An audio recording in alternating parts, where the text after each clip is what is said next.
অনাবৃষ্টিৰ কবলত পৰি হাহাকাৰ কৰিবলগীয়া হৈছে ৰাজ্যৰ একাংশ কৃষকে মূৰে কপালে হাত দিবলগীয়া হৈছে দক্ষিণ কামৰূপৰ বলাকবাৰীৰ হাতপখিলি গাঁৱৰ কৃষকে কৃষকৰ দুৰ্দশাৰ বুজ ল'বলৈ অঞ্চলটোত উপস্থিত হ'ল অসম জাতীয় পৰিষদৰ যুটীয়া সম্পাদক পংকজ লোচন গোস্বামী কৃষকৰ সমস্যা সমাধানৰ বাবে ব্যৱস্থা গ্ৰহণ কৰিবলৈ চৰকাৰক দাবী জনাই অসম জাতীয় পৰিষদে খেতিৰ ভৰপক বতৰত খৰাঙৰ বাবে দুৰ্ভোগ ভুগিবলগীয়া হোৱাক লৈ চৰকাৰ বিৰুদ্ধে সৰব হ'ল স্থানীয় একাংশ কৃষক আমি এই দুৱাৰ মাজৰ পৰা ডবলত পানী মাৰি খেতি কৰি আছোঁ আৰু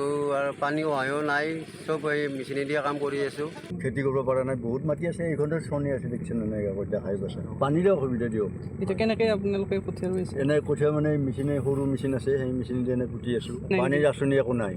একেবাৰে পানী একেবাৰে নাইয়ে আৰু এই চেলু তেলু বহালে কিছু সুবিধা হ'ব মানুহখিনি খেতি কৰিবই নোৱাৰিলোঁ একেবাৰে ট্ৰেক্টৰ নাগিলে মই কেনেকৈ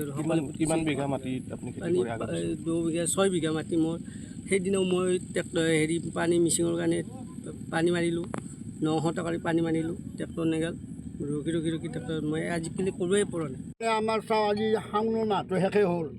য'ত আমি জুনৰ পৰা জুলাই 10-12 তাৰিখলৈ খেতি কৰিব লাগে কিন্তু এতিয়া আগষ্টৰ 15 তাৰিখে পায় খেতি কৰিব পৰা নাই আমাৰ হাতপখলিয়াই এইটো চাইডে কল্লা নদীৰ সিটো পাৰে আপোনাৰ কত হাজাৰ বিঘা মাটি খেতি কৰিব পৰা নাই এইখিনি যদি আমাক চৰকাৰে সাহায্য কৰি দিয়ে আমাৰ খেতিয়কৰ সুবিধা হ'ব আৰু এই ৰাস্তাটো চাওক আপোনালোকে কোন মানুহ আহিব পাৰে আহিবৰ অৱস্থা নাই মই এই ল'ৰাটোৰ দ্বাৰাই ভালখন আনিলোঁ